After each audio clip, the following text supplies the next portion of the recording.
JB타임즈. 더 막내 작가와 함께 시선 집중의 문을 열겠습니다. 어서 오세요. 네, 안녕하세요. 정석훈님이 춥다. 지구님, 가을을 돌려주세요. 라고 인사를 보내주셨는데 네. 오히려 이 말은 지구가 사람들에게 하고 싶은 말일 듯 하지만 오, 명언이다. 그죠? 맞는 말이에요. 그죠? 네네. 네. 건강 잘 챙기시고요. 우리 촌철님들 시선집중과 함께 활기차게 하루 시작하셨으면 좋겠습니다. 혹시 옛날에 영화 하나 제가 말씀드릴까요? 바이러스라는 영화가 있었는데요.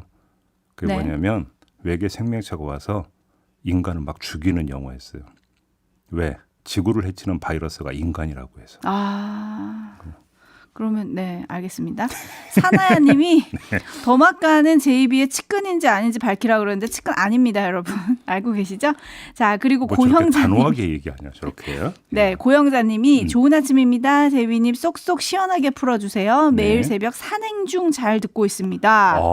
매일 새벽에 산행하신다고. 네. 이야, 피톤치드 그죠? 네. 야. 근데 날씨가 추우니까 조금 건강을 조심하시면서 네. 네, 시원한 공기 마시셨으면 좋겠네요. 숲의 기운을 한 몸에 받아오시는군요. 네, 아무튼 네. 그래도 산길 조심하시기 바라고요. 네. 자, A스타임 가시죠. 네. 어제 윤석열 후보의 간곡한 부탁에 캠프 선대위원장에 합류하게 됐다는 주호영 의원과 인터뷰를 진행을 했습니다. 네. 주호영 의원은 윤석열 후보의 지지율이 2030에서 낮은 이유로 2030은 정치인들의 그 이전의 여러 가지 일들은 잘 기억하지 못하고 지금 가까이 뉴스를 접하고 보는 이런 것 가지고 판단하는 경향이 있어서 그런 것 아니냐. 아주 조심스럽게 분석을 했습니다. 네. 근데 이 발언이 조금 논란이 됐어요. 이후에 홍준표 캠프에서는 세대 간 갈등을 부추기는 갈라치기다 이런 비판이 나오기도 했고요. 네. 유승민 캠프에서도 비슷한 논평이 나왔었거든요. 이런 논란이 일자 결국 주호영 의원이 2030 세대를 무시하거나 비하하려는 의도는 초도 없었다. 세심하지 못한 저의 불찰이다라면서 사과를 했거든요. 네. 어제 질문한 자로서 좀 어떤 생각이 드십니까? 뭐 제가 뭐 인터뷰어로서 인터뷰하고 이제 그 대답을 듣고 그것이 논란을 불러일으킨 데 대해서 이러쿵저러쿵 이야기하는 건 뭐 별로 적절한 것 같지는 않고요. 네. 그잖아요. 뭐 이제 그 방송이 되고 난 다음에는 청취자들의 판단에 맡겨야 되는 거겠죠. 그렇기 때문에 제가 뭐 이러쿵저러쿵 평할 입장에 있지는 않고 다만 한 말씀만 드리면 저번에 김용남 이제는 공보특보가 되셨죠. 네. 그분과 이제 하면서 손가락 위주로 씻는다. 이것도 네, 상당히 좀 네. 파문이 있었고 어제 발언도 논란이 좀 됐고 근데 공교롭게도 전부 다 윤석열 캠프 쪽 관련이어서 의도하지 않았는데 공교롭게 이렇게 되네요. 그게 좀 안타깝다. 네. 이 말씀만 드리겠습니다. 하지만 저희는 윤석열 후보와의 인터뷰를 늘 기다리고 있습니다. 물론입니다. 네, 전화 네. 받아주시고요. 한번 네. 만날 수 있기를 기대하겠습니다. 네. 자, 제이비타임즈 오늘 주목할 뉴스 챙겨드릴 텐데요. 오린 인큐님이 종배 형님 오늘 옷 입으신 거 조폭 연루설 터지겠어요. 멋지십니다. 라고 보내주셨는데 근데 저한테 돈 주는 사람 없던데. 관련한 뉴스입니다. 국감 현장 어제 뜨거웠던 국감 현장 한 장면부터 먼저 들어보시고 얘기 나누시죠. 질의하겠습니다. 직접 이 박철민 씨가 현금 1억 5천을 주고 친구도 줬다고 합니다. 특히 진짜 문제는 코마 트레이드에서는 이 이사의 측근 계좌 20억 가까이 지원했고 증거할 수 있는 통장도 있다고 주장하고 있습니다. 이 사실 알고 있습니까? 자, 어쨌든 공익 정의야 다 들어보세요. 제가 일단 결론은 제가 이렇게 했으면 옛날에 다 처벌받았을 것이고요.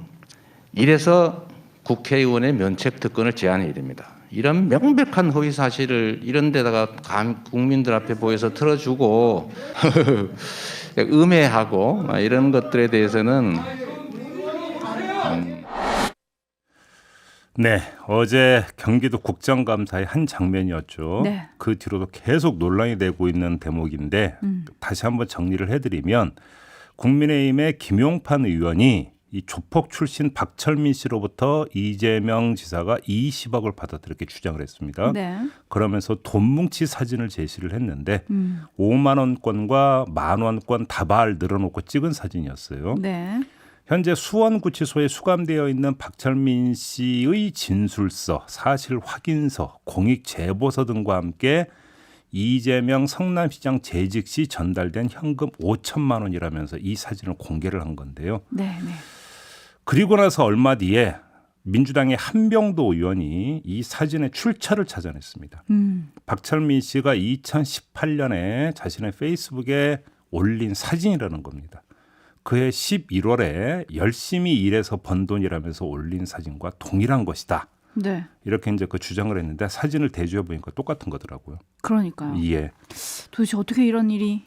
그러니까요. 자, 2018년 11월에 페이스북에 올린 거라고 하잖아요. 2018년 11월이면 이재명 지사는 성남시장에서 물러나서 경기도 지사가 된 후 아니겠습니까? 네.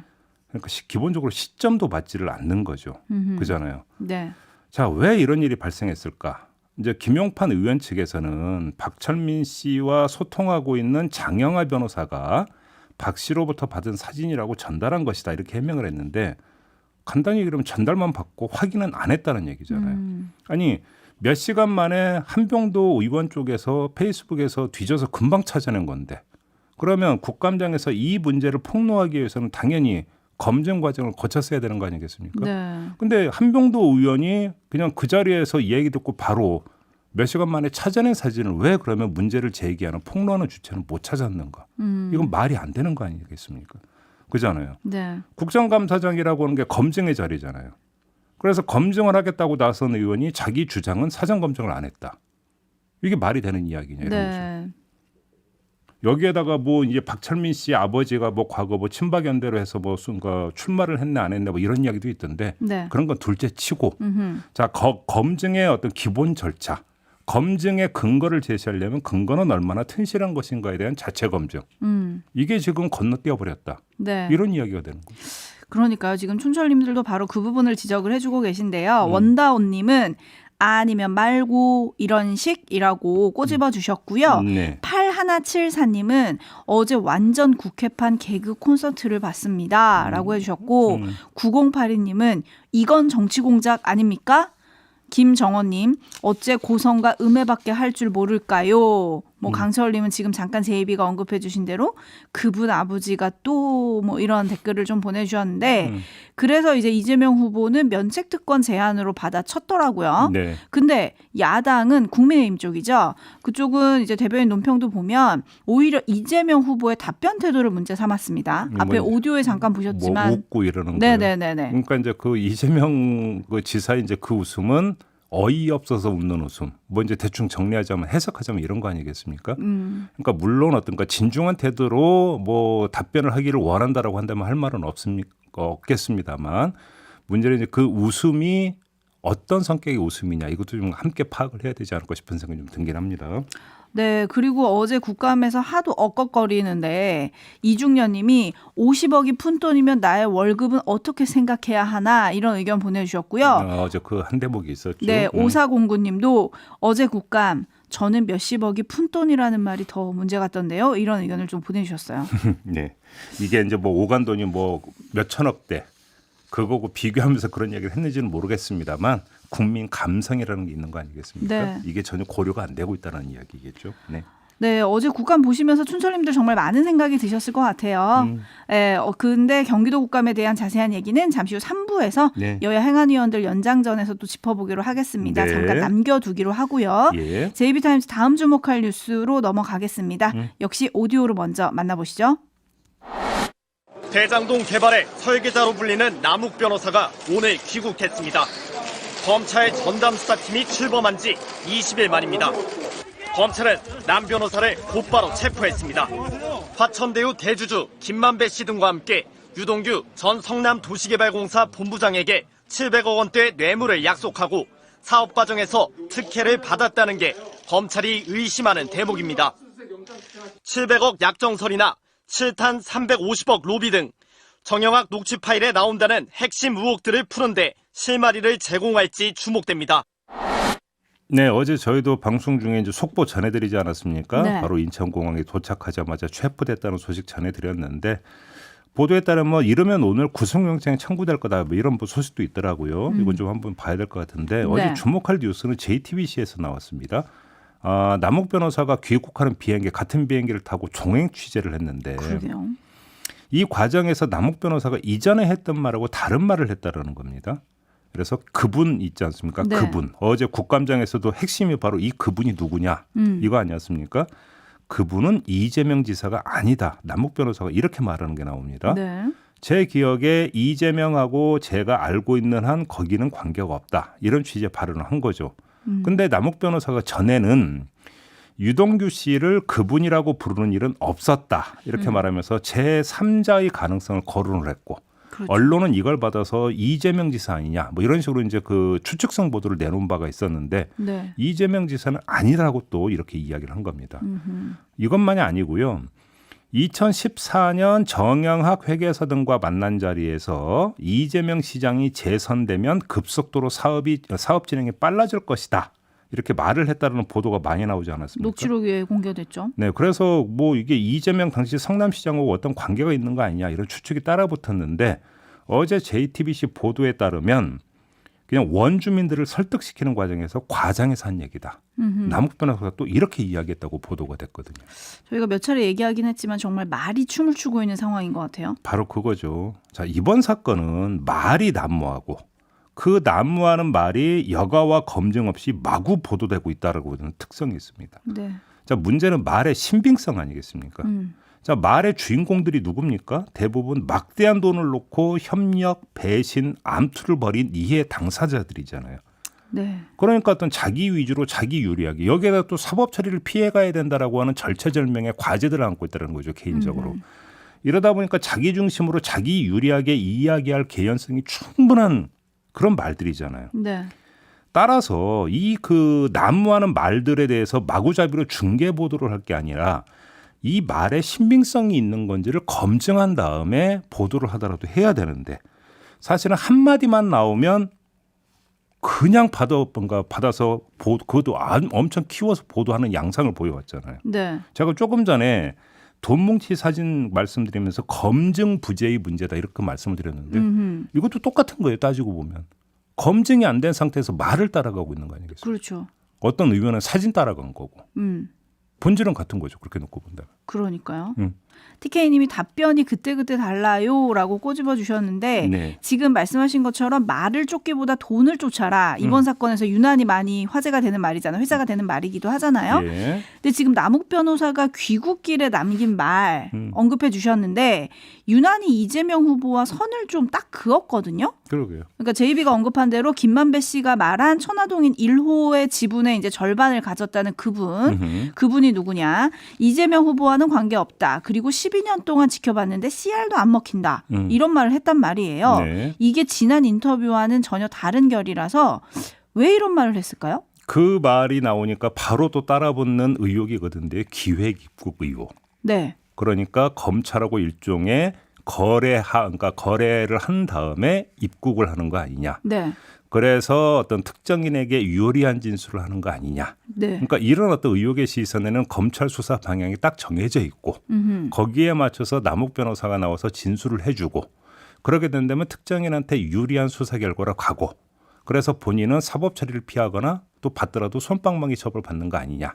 이런 식의 어떤 음모론 차원에서 기획 입국서를 또 제기를 하더라고요. 네. 무슨 그러니까 상관관계에 있는 거 아니냐 이런 식으로 하는데 저는 뭐 그러니까 그 가능성도 배제하지 않고 검증할 수 있다고 생각합니다. 근데 문제는 그 전에는 그러면 특정인에게 불리한 이야기할 땐 그러면 또 그런 어떤 그 다른 가능성을 염두에 두고 발언의 의도를 그러면 점검을 했느냐 되물어봐야 되는 게 바로 그 대목 아니겠습니까?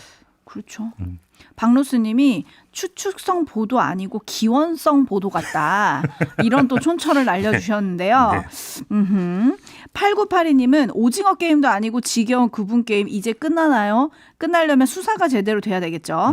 두표다님은 계좌 추적하면 금방 해결할 수 있다면서 왜 추적이 안 되나요? 뭐 이런 의견들을 지금 보내주고 계시거든요. 예. 결국 또 이제 관심은 수사에게 쏠리고 있는 건데 남욱 변호사의 구속 여부가 아무래도 수사의 분수령이 될 것으로 보이고요. 네. 한편 오늘 유동규 전 본부장의 구속 적부심이 열린다고요? 예, 뭐 신청을 했다고 하더라고요. 네. 그래서 이 구속이 부당하니까 저 풀어주세요 이런 것 같은데 글쎄요 결과가 이렇게 나올지 모르겠는데 예를 들어서 뭐 휴대폰 집어던졌다. 네. 뭐 이런 여러 가지가 이야기에 있어서 증거인멸의 우려가 있다고 한다면 사실은 쉽지 않을 수 있죠. 이건 좀 아무튼 뭐 결과를 좀 보죠. 네, 대장동 의혹 관련 수사에서 중요한 것이 무엇이냐. 이제 또 그것을 가늠해 볼 수 있는 뉴스가 바로 다음 뉴스입니다. JB. 네.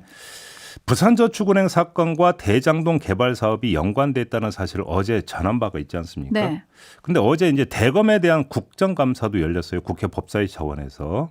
이 자리에서 이 그 부산저축은행 사건 재수사 필요성이 제기가 됐는데 그러자 김호수 검찰총장이 대장동 수사팀에 해당 사건을 다시 들여다보도록 지휘하겠다. 이렇게 답변을 했습니다. 네. 언론에서 제기되는 여러 문제점이나 의혹은 다 수사 범위 안에 포함하도록 지시했다면서 관련 수사 범위에 포함시켜 기록을 검토하고 철저히 수사하도록 지휘하겠다. 이렇게 이야기를 한 건데요. 네. 따라서 부산저축은행 사건에 대한 수사가 제대로 이루어졌는지 이 과정에서 대장동 개발 사업 관련자들에 대해서 이게 이제 그 빠져나갔다라는 거잖아요. 왜 그랬는지에 대해서 들여다볼 수 있겠다 이런 이야기가 되는 건데 이 의미를 좀 다시 한번 정리해드리면 네. 좀 약간 복잡한데요. 남욱 변호사, 정영학 회계사 등이 2009년부터 부산저축은행으로부터 1,155억을 대출받았거든요. 네. 부산저축은행 박연호 회장 인척인 조모 씨가 대출 알선을 해줬고요. 그 대가로 10억여 원을 받았습니다. 그런데 대검중수부가 2011년에 부산저축은행을 수사하면서 조 씨를 참고인으로 조사하니까 조 씨가 김만배 씨를 통해서 박영수 전 특검을 변호인으로 소개를 받았어요. 네. 당시 주인 검사는 윤석열 당시 중수부 중수이과장이었고요. 이때 중수부장이 최재경 부장이었습니다. 아무튼 조 씨는 이때 입건을 피했다가 2015년에 수원지검의 대장동 개발비리 수사 때 구속 기소가 됐고요. 네. 남욱 변호사도 이때 구속 기소가 됐거든요. 네. 근데 검찰이 남욱 변호사에게 적용했던 혐의는 횡령 혐의가 아니라 변호사법 위반 혐의만 적용을 했고 결국 법원에서 무죄가 확정이 됐어요. 근데 이때 수원지검장이 누구냐면 강찬호 검사장이었어요. 네. 자, 제가 이렇게 정리를 해드렸는데 여기서 추출할 건 딱 하나예요. 자, 등장인물이 두 갈래가 있습니다. 남욱, 정영학, 김만배가 등장을 하죠. 네. 지금 대장동 개발 사업의 핵심 인물들. 인물들. 네. 그러니까 또 한 갈래의 법조인들 볼까요? 박영수, 최재경, 강찬호가 등장하고 있습니다. 네. 이들이 누굽니까? 이른바 50억 클럽 썰이 돌면서 야당 의원에 의해서 국회에서 이름이 공개가 되지 않았습니까? 네. 그들 가운데 이들 이름이 포함이 되어 있습니다. 자, 그러면 이들의 이름이 동시에 등장한 교집합이 뭐냐? 이게 이제 궁금한 사항이었는데 아무튼 김호수 검찰총장이 다시 들여다보도록 지휘하겠다고 했으니까 네. 이 의문점이 풀릴 수 있는 건지 이게 좀 그러니까 또 하나의 체크 포인트가 된다. 이렇게만 정리해서 말씀드리겠습니다. 요 체크 포인트를 저희가 며칠째 얘기했던 것 같은데 그죠? 그러게요. 네, 아무튼 체크 포인트 밑줄 쫙 그어주시고요. 네. 그런데 국민의힘 의원들은 어제 법사위 국감에서 지금 대장동 관련한 수사가 오히려 봐주기, 증거인멸 도와주기에 그치고 있다. 이런 비판을 했어요. 뭐 예를 들어서 성남시청 압수수색 등이 너무 늦었다. 뭐 이런 질의를 좀 반복해서 하던데. 이 지적할 수 있다고 생각해요. 네, 지금 수사를 보면 여야가 모두 불만인 상황이거든요. 네. 이 중에서 권성동 국민의힘 의원의 당부가 저는 눈에 띄었습니다. 뭐라고 했냐면 내가 아는 김호수는 명예를 중시하고 고든 사람이다. 내 후임 특수부장 할 때 내가 변호사로 가도 내 사건 하나도 안 봐줬잖아. 아이 선배님 이런 사건 갖고 오십니까 하면서 뭐 이런 얘기를 했거든요. 네. 내 사건 하나도 안 봐줬잖아. 요게 아주 밑줄 쫙 긋고 싶었는데 네. 이 말인즉 그만큼 독립적으로 철저히 수사를 해달라는 당부였거든요. 네, 네, 네. 근데 사실 자기 고백도 섞여 있는 거라 가지고 이걸 어떻게 들어야 될까요? 그러니까 이건 좀 사실 해석하기 나름인 것 같은데요. 네. 결과적으로는 안 봐줬고 아무것도 없었다라는 거니까 그냥 거기에 그거에 방점을 찍읍시다. 네. 아, 네, 알겠습니다. 뭐 수사가 잘 될지 요걸 또 지켜보면 알겠죠, 네, 그죠? 네, 네. 알겠습니다. 뉴스와 분석이 함께하는 제이비타임즈 마무리해야 되는데요. 제이비 수소가 뭘로 만들어지는지 아세요? 수소요? 네. 왜 저한테 수소 경제 얘기할 때 수소 뭘로 제가 만들어집니까? 고등학교 때요 영어와 과학만 잘했으면 인생이 달라졌을 사람이에요. 근데 뭘로 만들어져요? 모르신다는 거죠? 네. 네, 뭘로 만들어져요? 수소? 이게 밤새도록 화제였는데 국민의힘 토론에서 홍준표 후보가 5년 안에 부산, 울산, 경남, 부울경에 수소 경제를 만들겠다 이렇게 얘기를 하니까 네. 원희룡 후보가 수소를 뭘로 만드느냐 물었는데 홍준표 후보가 답을 제대로 못했어요. 아. H2O. 아, 그래요? H2O. 물 분해하면 수소 나오는 거 아니에요? 아니 뭐 그렇죠. 예. 그러니까 기존 화석 연료에서 추출하는 방식으로 지금 수소를 생산을 하고 있는데 요 얘기를 한 거거든요. 근데 사실 여야 막론하고 대선 후보 중에 수소를 어떻게 만드는지 아는 사람이 몇이나 될까 뭐 이런 생각도 들긴 하는데 물 분해한다. 여기 한 표. 대통령 후보가 수소를 어떻게 만드는지 예. 알아야 됩니까? 몰라야 됩니까? 그렇게 따지고 들어가면 대통령 할 사람 없죠. 그리고 큰 방향. 철학에 입각한 큰 방향 이게 중요한 거 아니겠습니까? 알겠습니다. 네. 시사를 진행할 사람도 없겠네요. 그죠? 이렇게 마무리하겠습니다. 네, 담화가 수고하셨습니다. 감사합니다.